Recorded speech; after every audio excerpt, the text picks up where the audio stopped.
Hello, good morning, crafty friends. Welcome to Stamp and Create with Beth. I'm Beth Roy, an independent Stampin' Up demonstrator.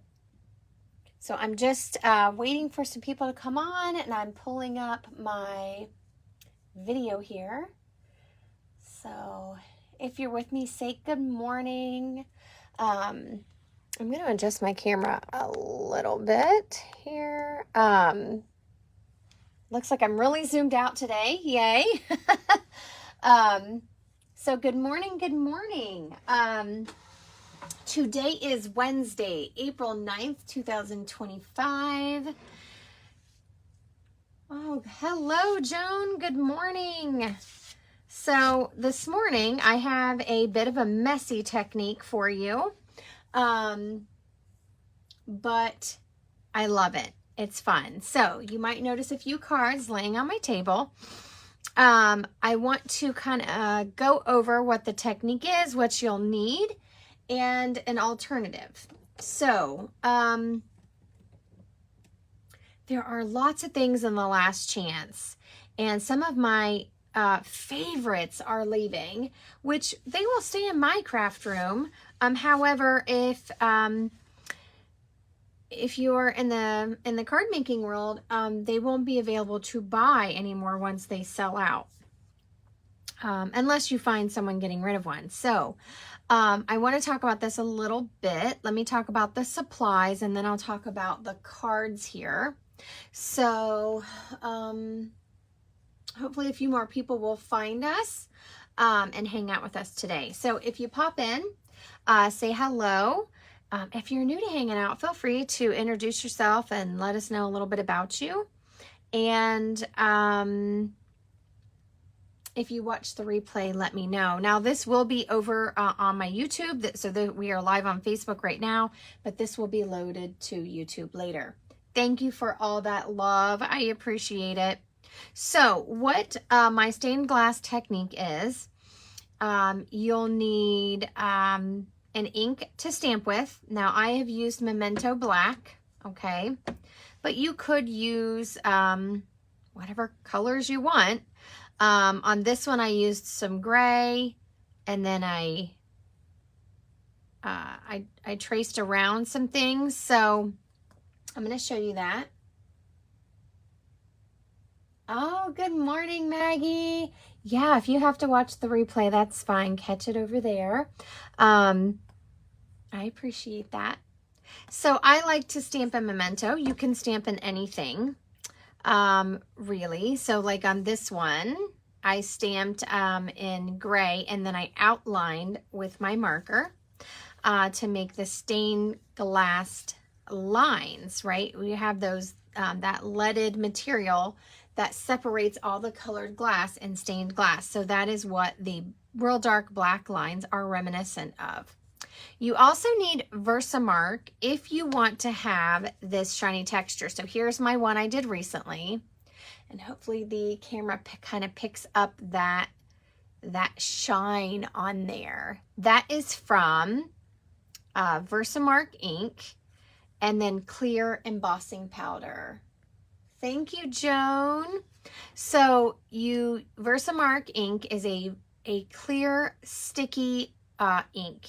It's for watermarking, and we use it to heat emboss. So the other thing that you need, and I have lots of scraps around here because I get powder everywhere. I keep mine in a little container. So clear, white, and black come in a trio. This is the clear, and you can do lots of techniques with this, but you need clear embossing powder if you want it to be shiny. So on this one, I've embossed it after I drew all the lines in and colored it. I colored with blends, and I used, to draw my lines, I used a basic black Stampin' Right marker. If you were watercoloring or something, just use the appropriate inks. So you may want to use a Sharpie or something if you are going to do different coloring techniques. You could also use watercolor pencils. I've used blends. I like the vibrant colors. And then I like to apply 2 or 3 layers. So you put your versamark all over your layer. You put your powder all over your layer. Then you heat it. You let it cool. Then you repeat that process. If you don't have versamark or you're not into embossing yet, you can still do this technique. On this, I drew in some mountains. I stamped this little motorbike. This is from, the name is escaping me. This motorcycle is also retiring. So this little bird set is retired. It retired last year. This is the Citrus Blooms. It's an orange set. So on these, I stamped the birds and I didn't draw lines. I just left it like this was all one piece of glass. But on this one, I decided to try just making some lines through my orange, like we pieced the glass together to make the object. So, and I colored each little piece of the leaf a different green, or, you know, spread them out. I used 4 greens. That's the other reason why I like to use blends. I used 2 colors, lemon lime twist and granny apple green, but our blends come in a light and a dark. So on this one, I just drew in some mountains, I drew in a sun, and I didn't emboss it. I just left it as is, and that's fine too. On this one, I put my greeting in, a little bubble up here, and then I added Wink of Stella to my bike to add a little shine. So these are some options. If you don't have embossing powder, you could put Wink of Stella all over it, but it is very glittery, and so I haven't attempted that. And then on the inside, I just drew some things and stamped my greeting. And this has the inside done to match the front. And then I just left it blank to write. Now, I did recently give one of these to my dad. It was in orange and like smoky slate and light basic black because he has a Harley. And so that was perfect for his birthday card. So let's jump in. So let's see, if you're hanging out, say hi. Don't forget to say hi. So we're gonna do something like this today, and I'm gonna get messy with it and show you the embossing. I've done several cards like this. You can use any images that you like. I really love this orange image, and I love stained glass windows and just stained glass everything. You could have it, you know, an art piece that hangs on your wall. You could have, they make stained glass things that hang in your window. And I don't know, I just love this. So I am happy to share this technique with you. Good morning, Christy. Yes, we have had a few stained glass stamp sets that stamp the image like they're stained glass. I actually didn't own any of those sets. Ironically, I did like them. We had stained glass paper that went with it. It was like a whole suite. And, but you know, I kind of like making my own. I like to, make my own and, kind of just, get creative with it. So, we have to decide what image we want to stamp. Now, I did mount this on basic black. So I have a piece of basic black here that measures 5 1/4 inch by 4. And then I have a layer that is 5 inches by 3 3/4. So that's how I did this. Now I will tell you, if you don't have black paper, you could take a ruler, and I've done this too. I've laid my ruler, which I have my T-square over here, but not my other ruler. You can lay your ruler like this on your piece and take your black marker and go across the edge. Okay, so if you don't have paper to mat it, that's okay. Just take your black marker, go to the edge, and how however thick you want that line and go across the edge and finish it off. And it's absolutely fine. I've done that too. Somewhere I have a card that I made a stained glass look. It was a religious card for people coming into our church at Easter time.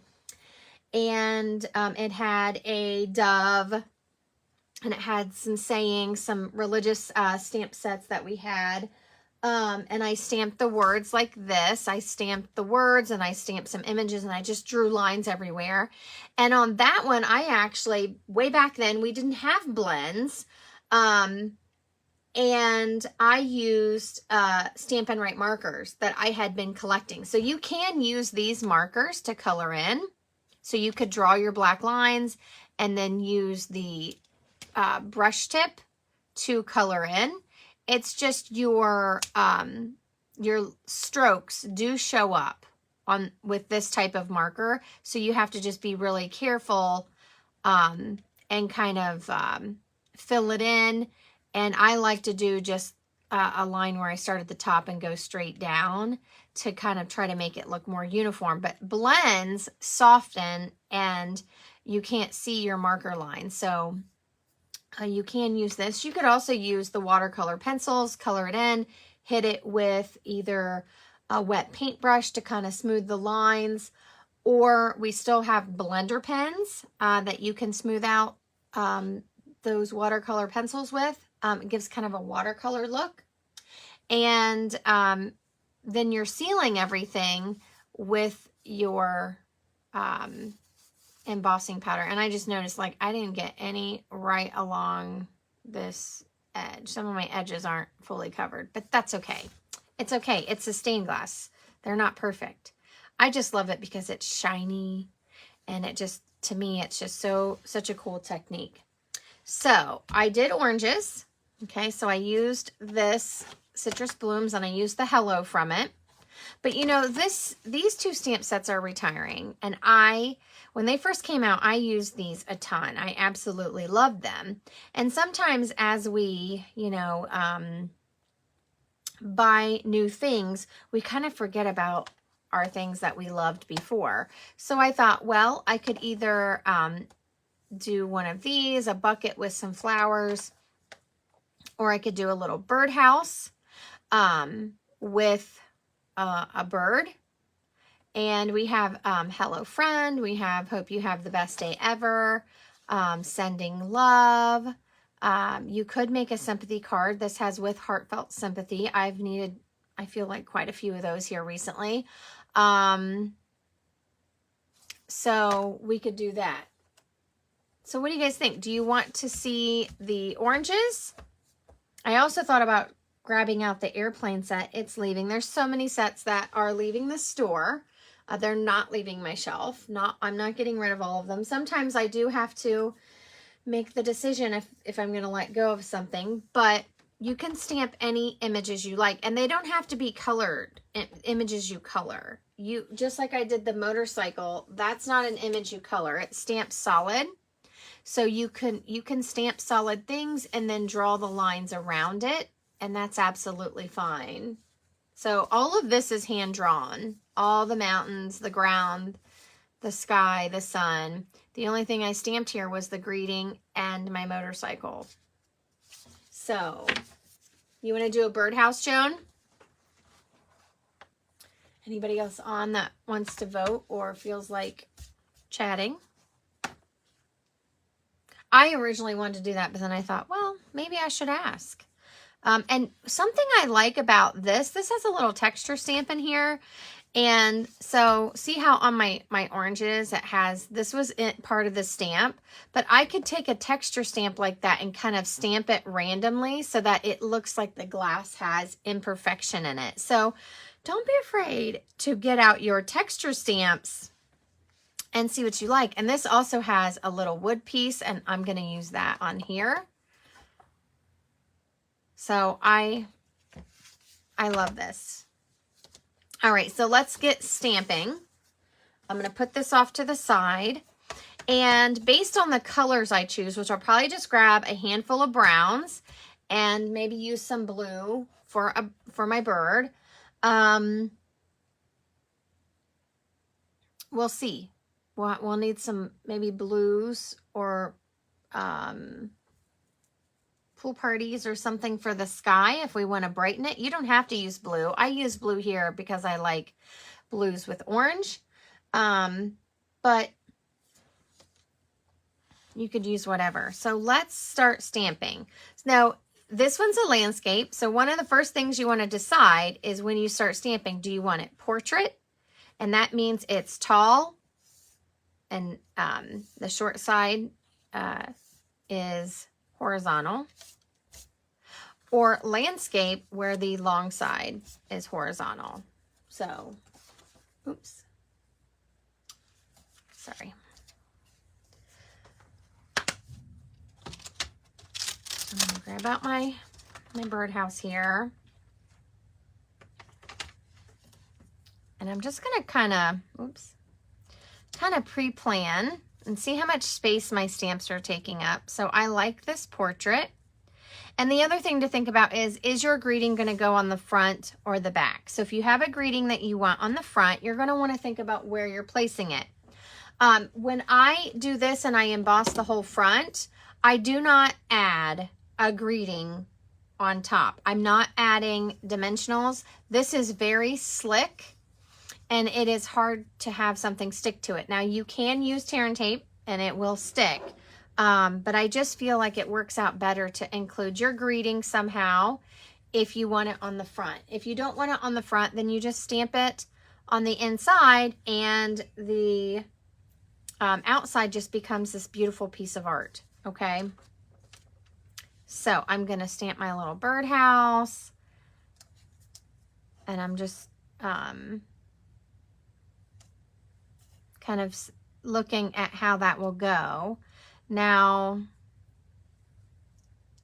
I'm not going to worry about if I stamp over top and there's a black line, because we're making this have black lines all over the place. So I'm not going to worry about things that overlap, and I will just use that as part of my stained glass look. So if you were doing a regular card, you may stamp your bird and then create a mask and then stamp your birdhouse.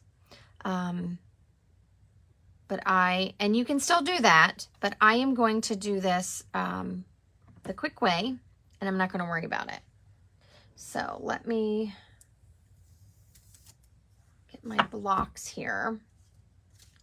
I'm going to move my oranges out of the way.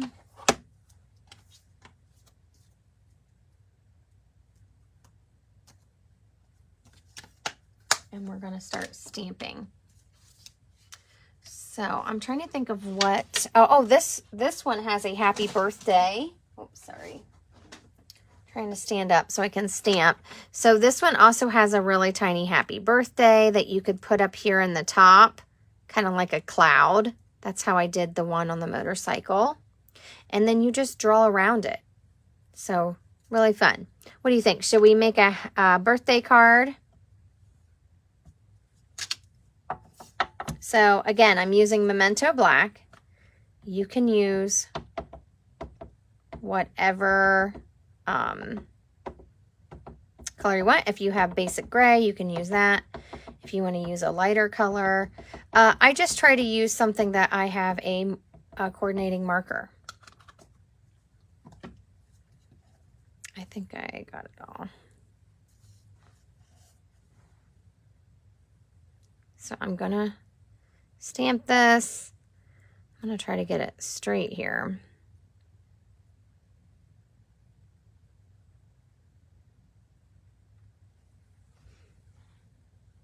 Now, if you don't have the glass mat, you will want to make sure that you have the Stampin' Pierce mat for the photopolymer stamps.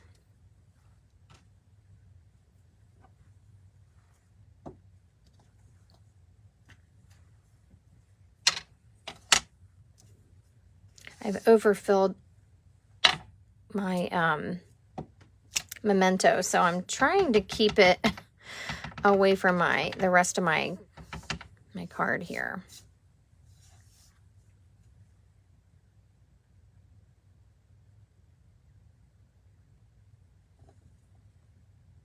So again, I'm not going to worry about where these overlap, okay? And then let's do happy birthday. I'm going to go ahead and stamp my greeting. I'm missing a block here. Just a moment. Sorry about that.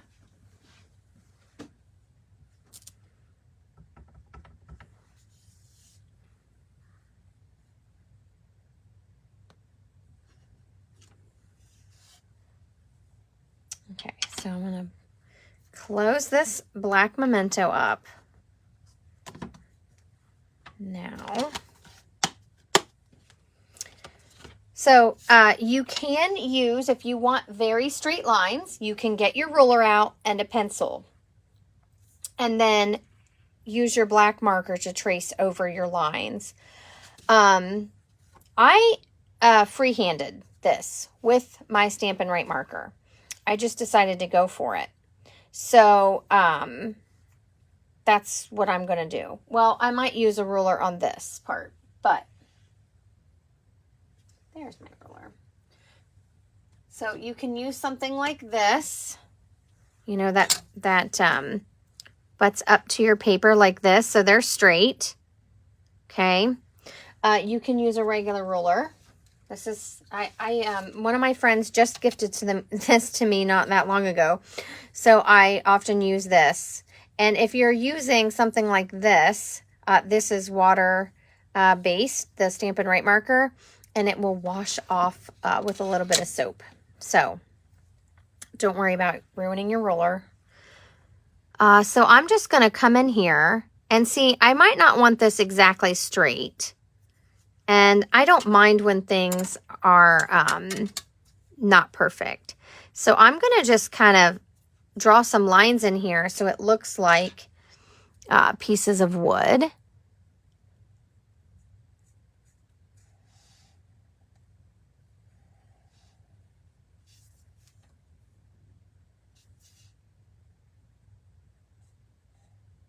So if you're nervous doing it with your marker, just use a pencil.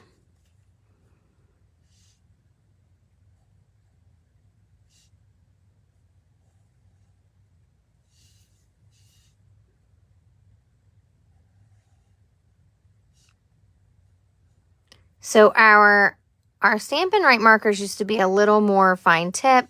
Now they're a little wider. That's why I said you could use, if you have an ultra fine Sharpie, those work really well too. And I'm not going to worry about that. Remember, this is just a piece of glass. So I'm going to connect this because I want those. And I am actually going to fill in the legs. You like wonky lines? I do too. Not everything is square. And like I said, you can use that wood piece to kind of fill in some texture if you wanted to have some texture. So I am not going to, I am going to draw like this is on, I'm going to draw like this is on a post.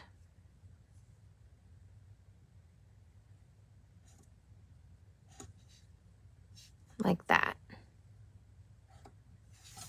Now the rest of it, I'm just going to freehand. So don't be nervous. Try and just enjoy the process and have fun. Stained glass is not perfect. That's the point. It's broken pieces of glass that is put together to make a scene or an image, and it's so beautiful. So just have a little bit of fun with it. So I'm just going to kind of start drawing in lines here. Like that. And you can make them as big as you want. You can make them straight. You can make them curved. However you like. And if you want to make a little mountain back here, you can draw in whatever you want back here.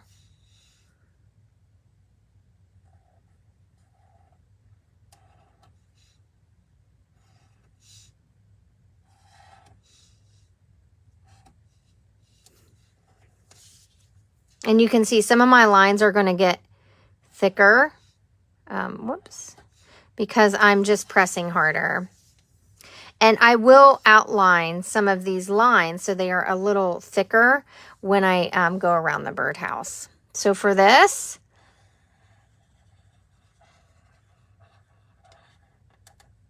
I'm just going to make it like a little cloud.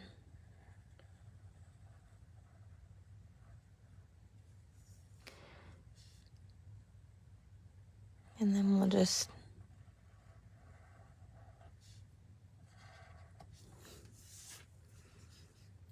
make some lines where we're going to have some blue skies here. Or you could make it like a sun, like sun rays.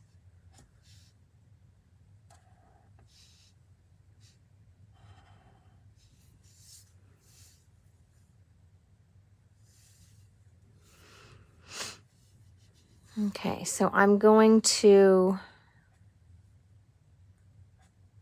carefully just trace this, and I'm freehanding it. When the art of stained glass is, things aren't made perfect. So I'm not worried about if it looks perfect or perfectly straight. Like I said, if that really bothers you, you can use a ruler.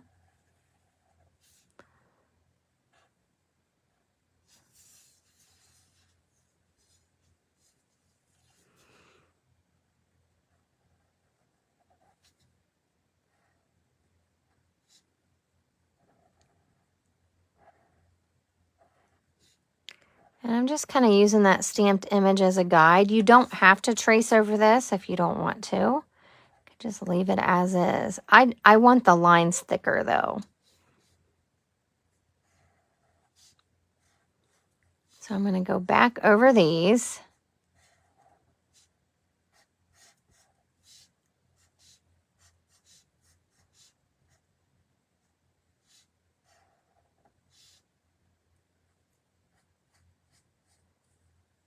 And I'm just going to outline my bird. It's certainly not perfect. Like I said, the new markers, they do not have a fine tip, so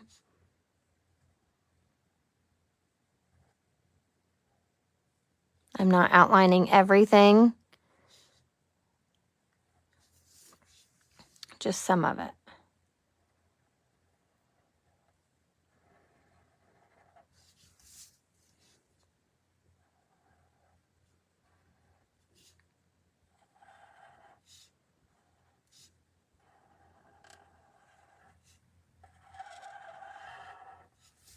There we go. Very interesting. Well, I just like to have fun with it.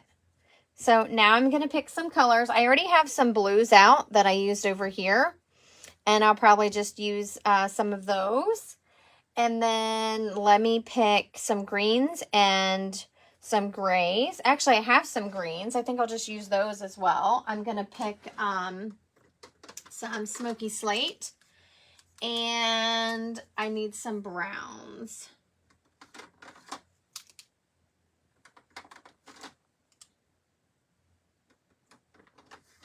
So I have no idea exactly what I grabbed, but I just picked some natural tones, and we're going to just add it in. So let me start with where I put the ground. And, you know, this might, and like I said, it might not be perfect. That's okay.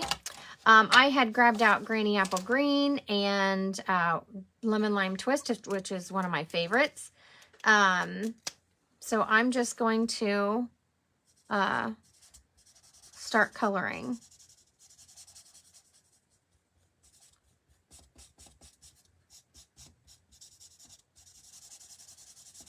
And I'm going to color in basically all these little sections.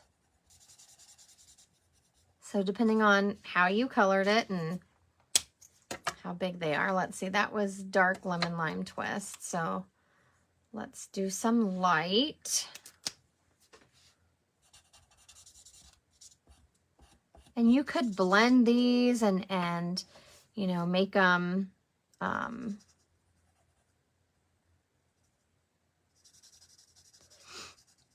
you know, make them look really,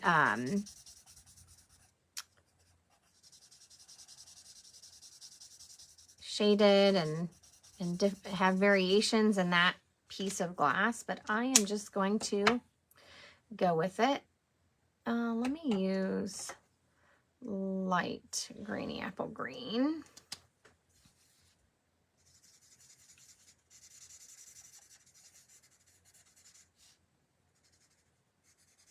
And it's okay if two areas are the exact same color. The idea is the black kind of separates that. And this is the dark grainy apple green.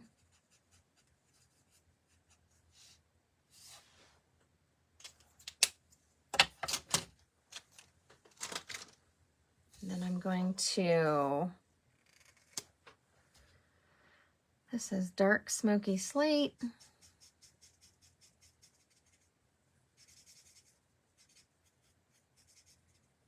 So you could draw whatever you want in here in the background. You could just draw lines like I did on the oranges and color all the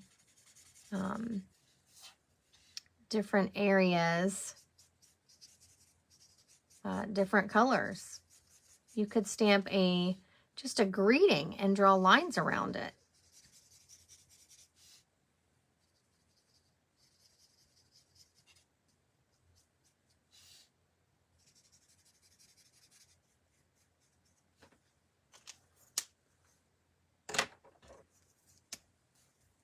Oops.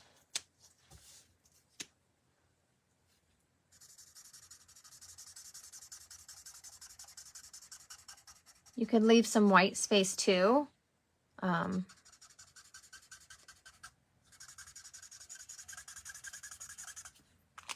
This marker's starting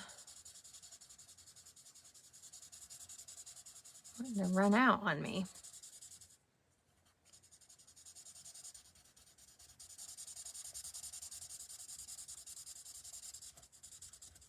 So you could stamp flowers in this background. I'm going to put a little line there and make this have a little white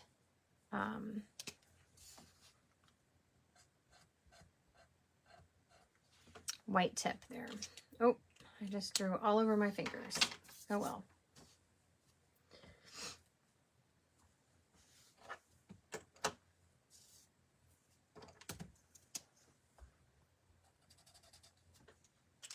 Do his little beak. And then I've got some blues.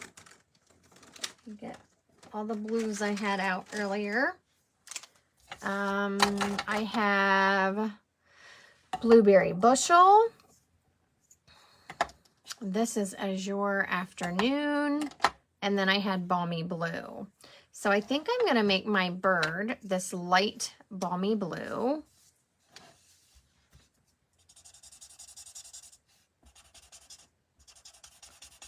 And remember, I'm okay with the black lines. And I think I'm going to draw another line here.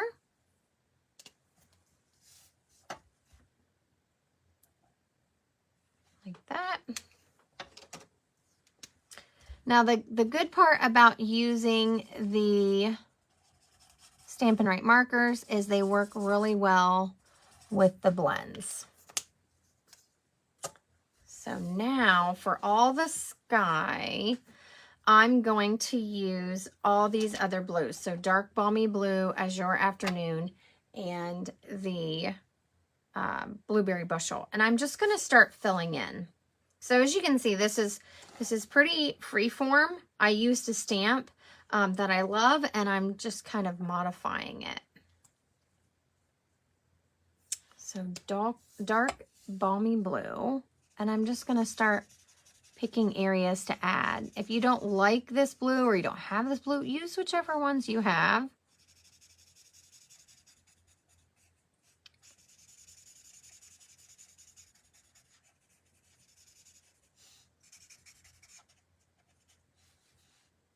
Oops. I don't have another line there. Sometimes I adjust. I just start adding in things where I see the need. If you need to break up a space, don't worry about it. Now remember, I got to remember I want to keep that white. So let me add in, this is dark blueberry bushel. And you could do your birdhouse any colors you want. I'm going to do mine just a variety of browns, but if you wanted to have blue or green or a fun color, certainly do that.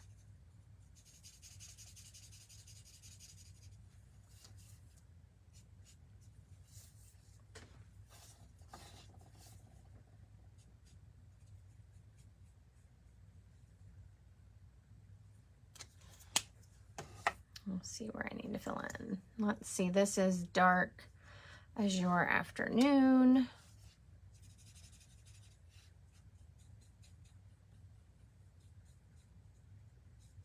So I have shown this before, but I'm just curious.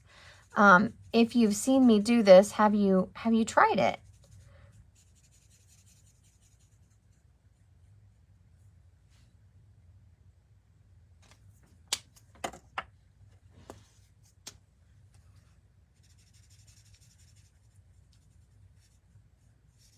So instead of blending, I'm using the two markers to kind of just expand my color palette here. Oops, that's okay.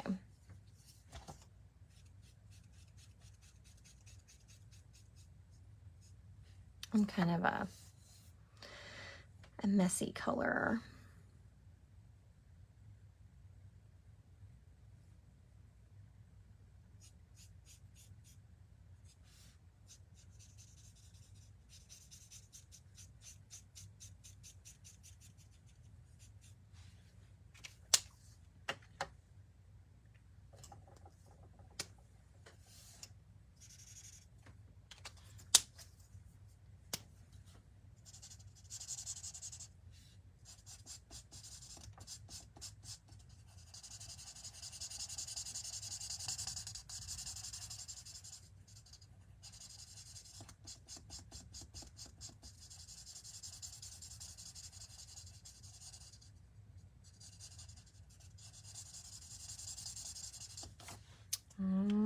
Okay, I have one more blue here, light blueberry bushel.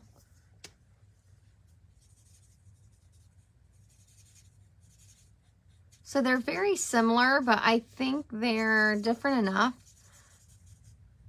that you can kind of see some variation in there. That's what I like. So you use whatever you want.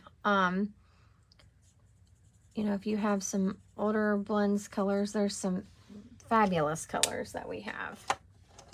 Okay, move those. Now I am going to, somewhere I have a color lifter.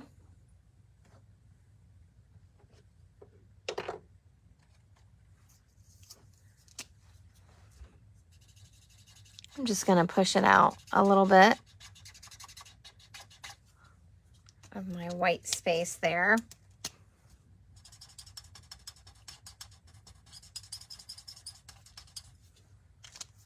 Okay. All right, now on to this. So I grabbed 600 and 500, so that's the medium. I grabbed 100, that's the deep. So these are the natural tones, and I grabbed 300 and 400. And you could also use things like the pecan pie. Let me grab those because they're a little bit different. So I'm just going to use all these different browns and start filling in. Now let me show you. I did have that texture stamp. Grab it.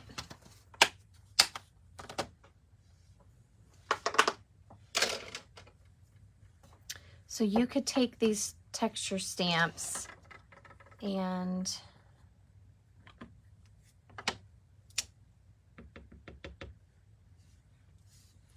add in some little textures.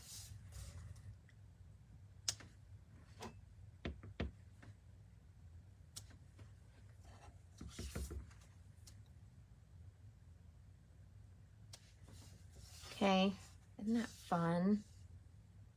So whatever you like. If you don't like the textures, you could use the dots. So we may go back and add in some of those, that splatter, just to give it some variation. So let's start. I'm just going to start with the dark one, and we're going to go down here.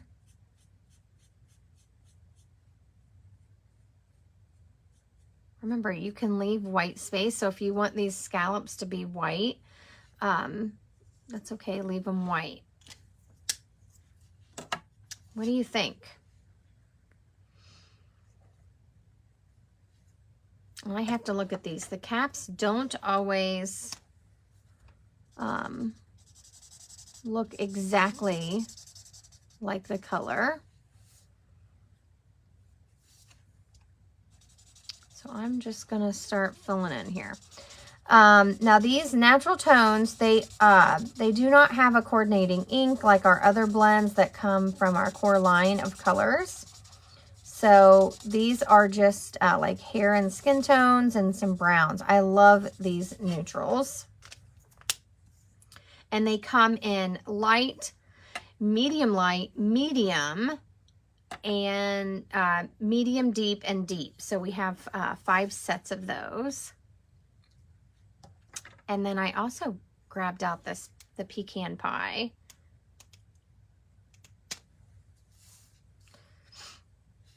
So let's just see. So this is the dark. And you could make more lines on this so that it's more broken up if you want it to be a lot of different browns or a lot of variation like we did the landscape. I may color this one the same.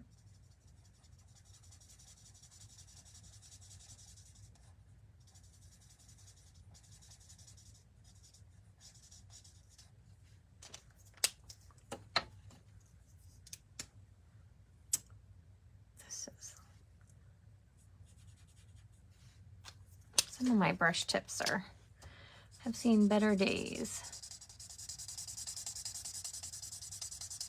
And if you guys remember, I did all those coffee cards. I have used these blends quite a bit. So I'm just kind of rotating between them.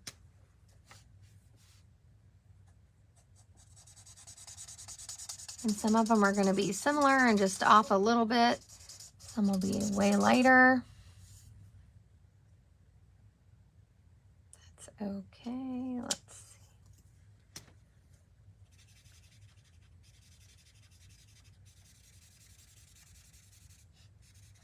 Oops. Went out of the line again. Like I said, I'm okay with messy. If you don't like it, I'll tell you a little tip. Just take your green and go over where you hit it with the brown, and it will be fine. Okay.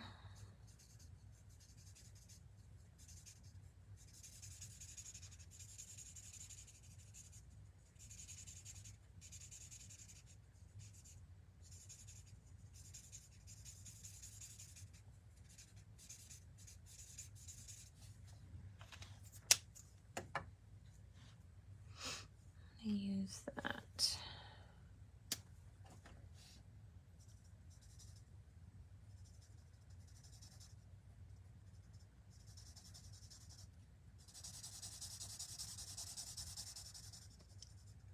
So I picked a ton of browns. If you only want to pick 2 or 3 or 4 that you alternate, that is okay too.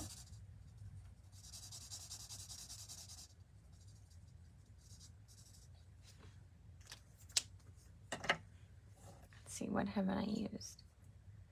I used that one.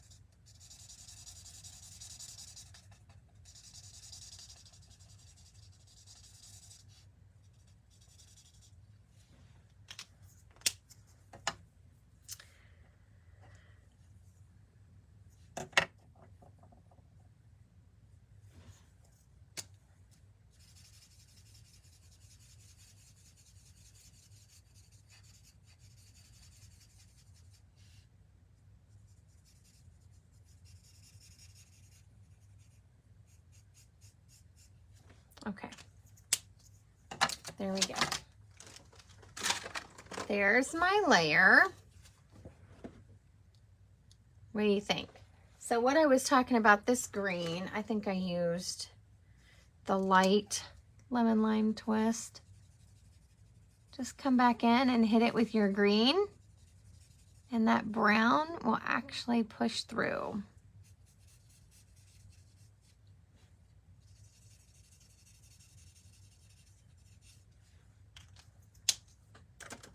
There we go. So there's my layer. And now comes the messy part. So I will warn you, I will be using my heat tool. Let me get this paper out of the way. I have a different paper that I put down.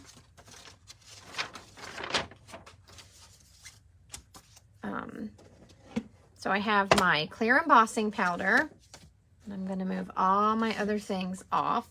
And we're going to use Versamark ink. So is everybody with me? Do you have any questions?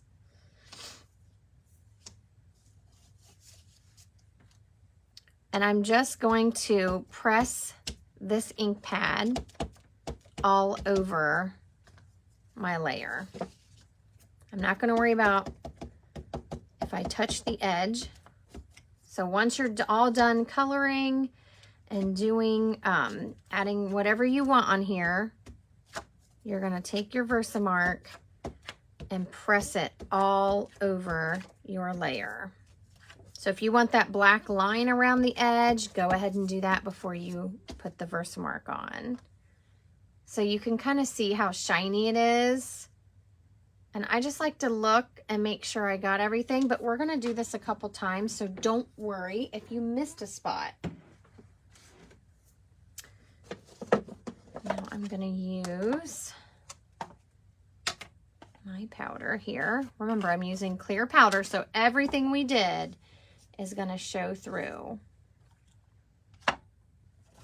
Oops, and I just smudged my ink. That's okay.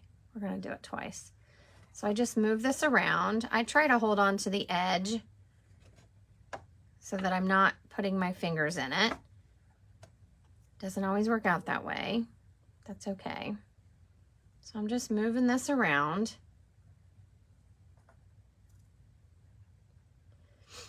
And you can kind of tell it has like a matte finish when you have it all covered.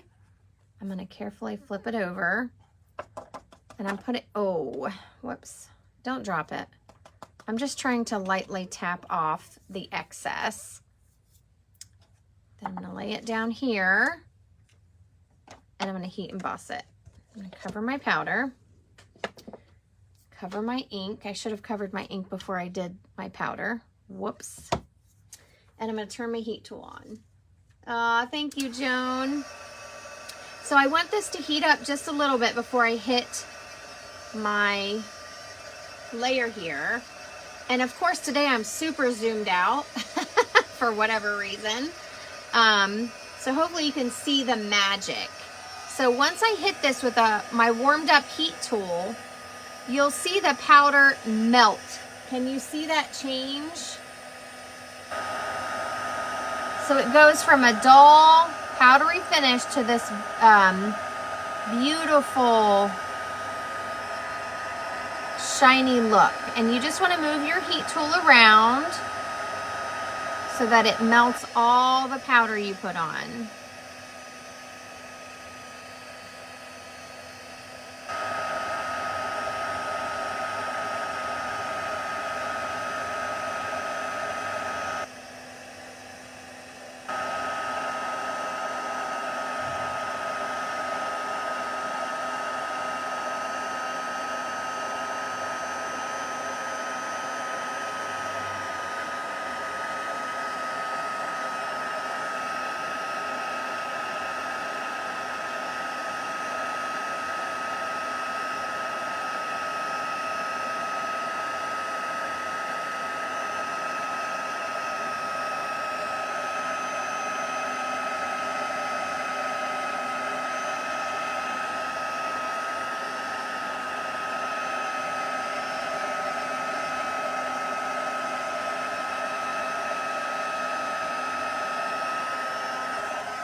So I just went over it to make sure I hit all my areas. And when you do that, you can kind of see, like, I have a spot here that didn't melt. So, and some over here. So I either touched it and it has no powder, or I missed it. So I'm going to turn this back on. You can do it from behind your paper.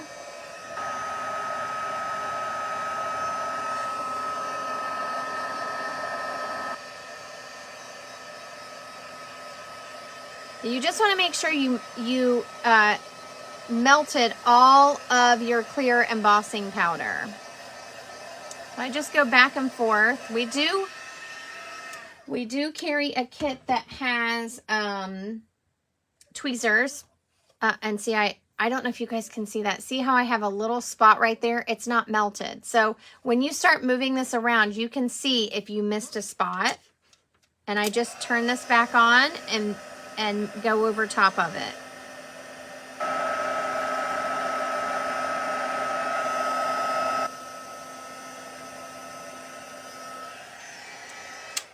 Thank you, Joan. So, whew, I think I got most of it. There might be a few spots. You can also go like this and feel like right here I might have missed a spot. That's okay, because I'm going to do this again. So I'm going to take my Versamark pad, and you just want to be careful. Like, I have powder everywhere. I can feel it on everything. So that's why you want to close your ink before you heat anything, because you don't want anything to dry up your ink or ruin your ink. So I'm just going to do this again.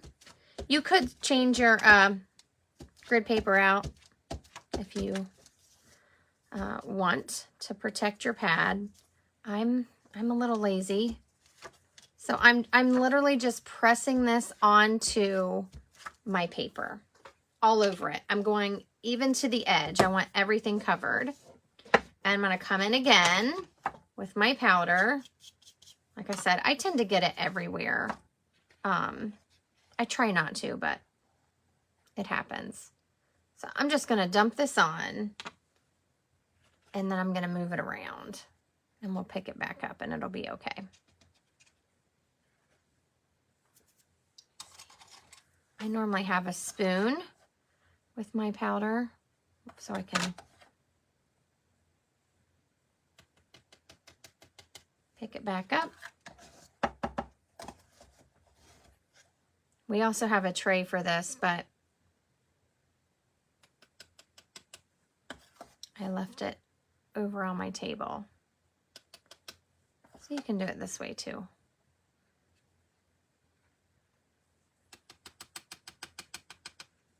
And I'm just tapping, so you can see I touched something over here. That's why I like to do it 2 or 3 times, because I'm trying to just touch the edge and not wipe the powder off.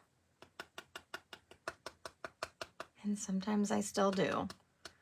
So I'm okay with it being a little thick, because I want it to have that look. So if you were doing, you know, a stamped image and you didn't want it to look uneven, you would want to make sure that you tap off all the excess. And then I just pour everything back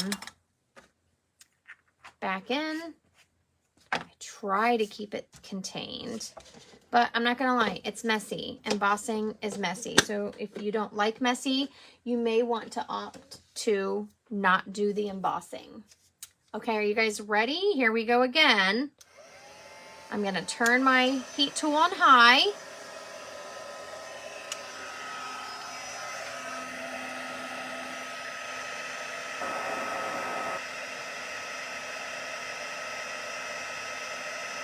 And let it do its thing. And you don't want to burn the powder, so you want to make sure you're moving it around.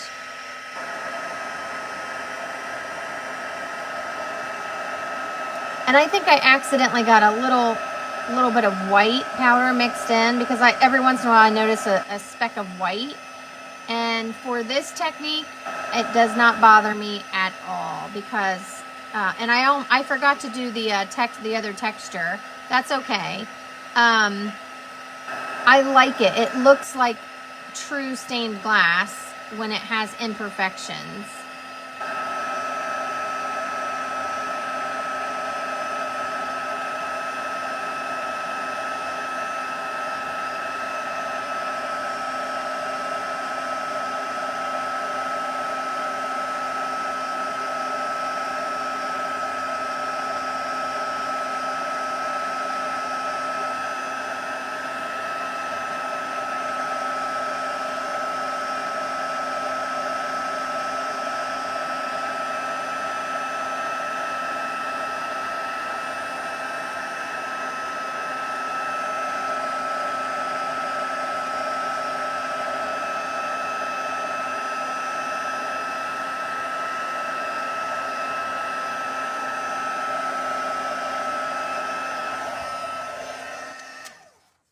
Okay, I'm going to pick it up.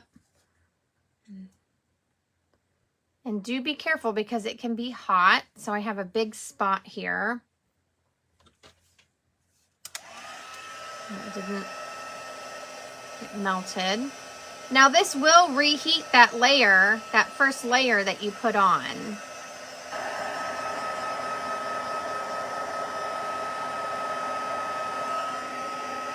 So I like to look at it, make sure that I got all my spots. And I have one right here again that didn't.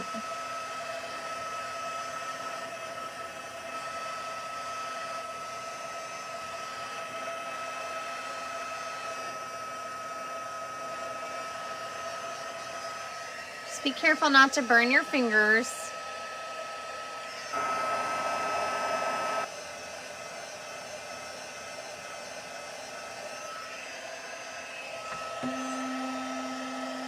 Sorry, that's probably.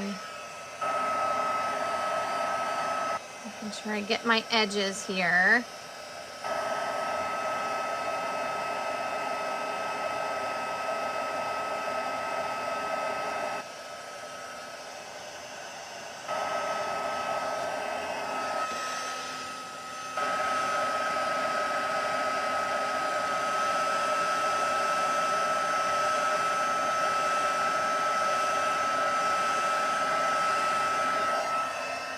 Okay, now I only did 2 coats. You could do 3. You could do as many as you want. I feel like 2 definitely works, but I hope you can see, I don't know if you can see some of those imperfections. So it looks like little bubbles where when you start layering the versamark and then the embossing powder and you continue to reheat it, it creates these little bubbles and little imperfections in the finished product, and I love that. So you can use whatever you have on hand to do this technique. Now this is this grid paper is going to be messy. It has powder on it, and I noticed that my my whole area here has that fine powder on it. So I am going to try to wipe it off.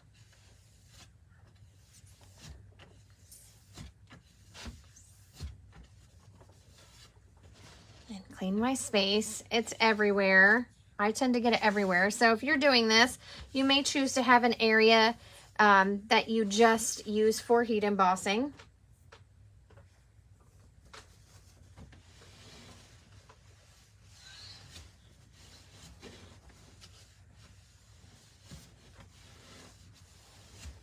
Trying to get that gritty stuff off. You don't, and there's still a little bit, but you don't want that to get into your other supplies. Okay, there we have it. So you notice that it's curling. Okay, so when you heat and we do all these techniques to a piece of paper, it tends to curl up on the ends. I love this though because I can really play with this layer, and it's okay. It has that heated embossing powder all over it. So now to put it onto your card base, you are going to want to use liquid glue, and I'm going to show you how I'll just tell you really quick. When I use liquid glue, I put the glue, and you have to get it all the way to the edge or your edges won't stick.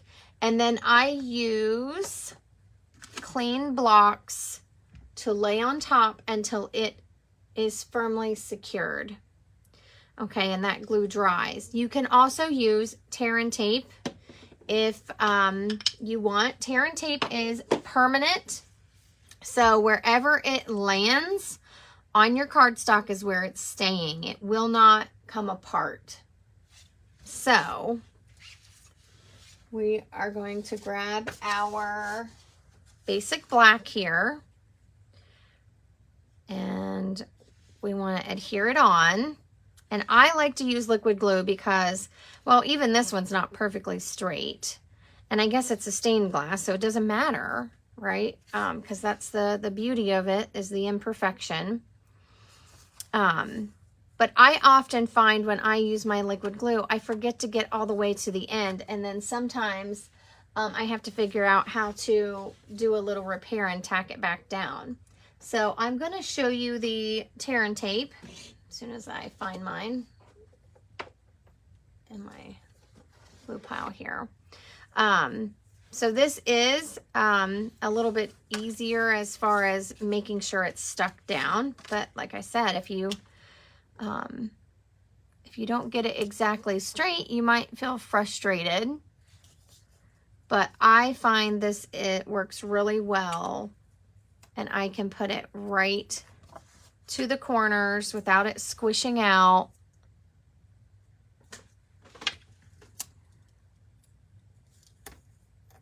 So you can use either or. You can also use the Stampin' Seal. So completely up to you, but you have to have a strong adhesive or it will not stay together. We've done a lot of work, and the front of the front of this is literally like a plastic layer. That's why you want to stamp your greeting. If you don't want a greeting, that's fine. It will just look like this, like a piece of art. Okay. And my Shine dolls, this has been laying in my, I noticed there's some dull spots on it. It's been in my stash of cards. Now the one I gave my dad, I must have done 3 or 4 layers, and it was still really shiny. And I did it at the same time I did all the other ones. So there's that. Like I said, this is a little less messier. It's just permanent as soon as it touches your cardstock. You can't move it around like the liquid. So choose what you're really comfortable with. I'm going to give this a go. And you also have to be careful because, well, it's curling on you. So I'm going to kind of line it up here like this and go for it. There we have it. You just don't have to, so if you use liquid glue, you really need to put some blocks on it to help it kind of adhere and stay where you want it to stay. So now I just have to pick a base color. So on this one, I picked the lightest color blue I used, which was Balmy Blue. So what do you think? What base color do you want for this card? You could do gray, you could do blue. The only brown I have that matches these natural tones, and also the pecan pie, is pecan pie or early espresso does match this darker, the deep colors. So what do you think? Any preference? Now for the inside, I'll talk about that while we decide our base. I have a piece of 5 inches by 3 3/4 inches to go on the inside, and you can stamp the little bird. You could stamp a flower. What else is in there. You could just draw in some green lines with your marker, okay? So, and hope you have the best day ever can go with that happy birthday if you want. Another thing, let's just do, I'm just going to stamp our little bird in there and then draw some lines around him. And I'm not going to emboss the inside. Okay, you can if you want, but if you try to emboss this part, it gets real messy where you want to be able to write. So I do not emboss on the inside. And you know, I was just thinking, I did some flower stained glass cards. I'll see if I have any of those left, because on the inside I used a die to trace the circle.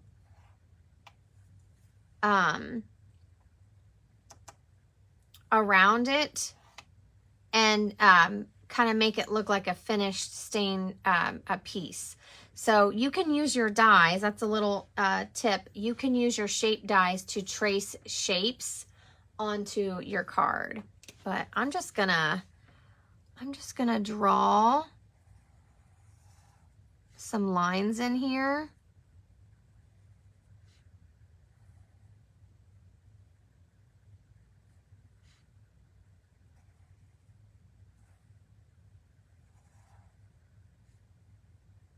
Color in his feet. And color it in. So I have my greens. Just grabbing them really quick.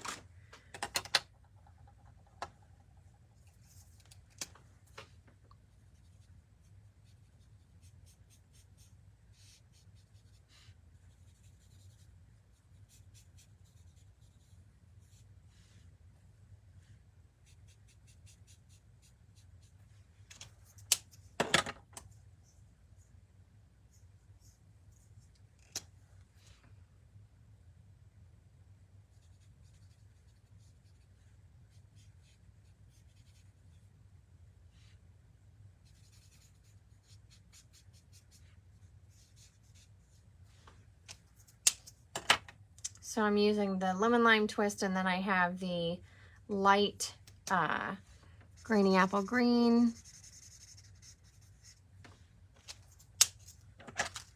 And then I'm going to do the light balmy blue for the bird.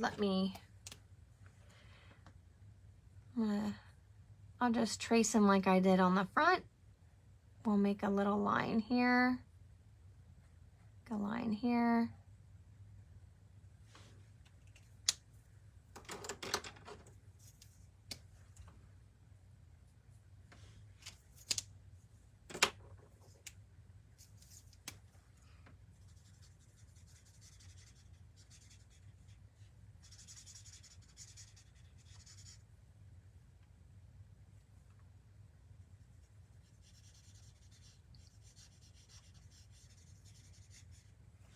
So it looks kind of like the front. All right. Thank you for the love. I appreciate that. So once you have this nice and secure and ready to go, like I said, I used tear and tape, so it stayed pretty flat. If you use liquid glue, it is going to curl and it's going to try to pull away. So you want to lay those clean blocks or something heavy on it. And I use blocks because if the glue squishes out, I can clean those. So I try to put something on there that it's not going to get ruined if it has glue on it. And I see a vote for blue. So I am going to get, let me see what I have cut over here.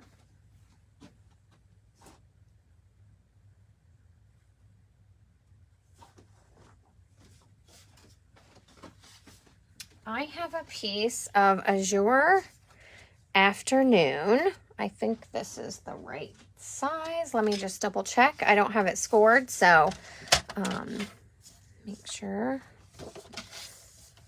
So this is 5.5 by 8.5, and I'm going to score it at 4 1/4.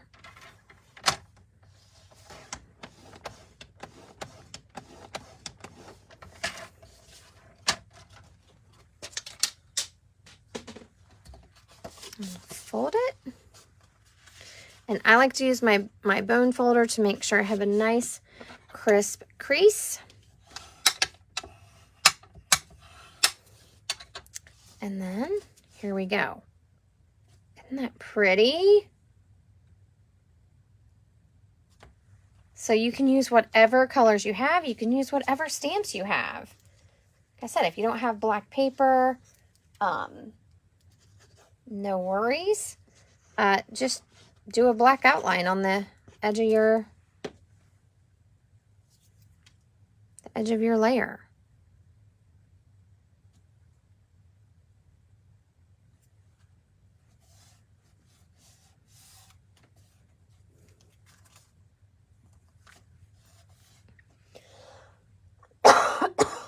Excuse me.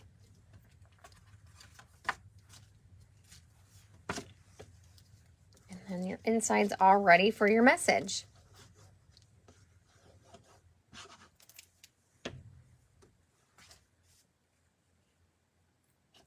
You could layer this inside if you wanted with black, just like we did the front. I tend to leave that off. Excuse me. I think I got embossing powder down my throat. Okay. There we go. What do you think? Let me know in the comments if you watched the replay, if you loved this technique, and if you want to try it. And if you have any questions, feel free to tag me and let me know what your questions are. I'm going to pull this back in just so that the glare is gone. You can see it. And then here are my other samples. So this is one that I made. I think I still have some of the flower ones. I'll have to go search through my cards and maybe post a picture. And then, of course, if you don't have embossing powder, you can still do this technique. It's just not going to have that shiny finish, but I still think they make wonderful cards. And you can use Wink of Stella on any areas that you want to be shiny. Thank you, Joan. I hope everyone has enjoyed this technique. Again, you will be able to find the replay over on YouTube. I'm saying this in reference if you watched the Facebook, because Facebook deletes the videos after 30 days. So everything will be over there on the YouTube. Thank you. Everyone have a great day. I'll see you soon. Bye.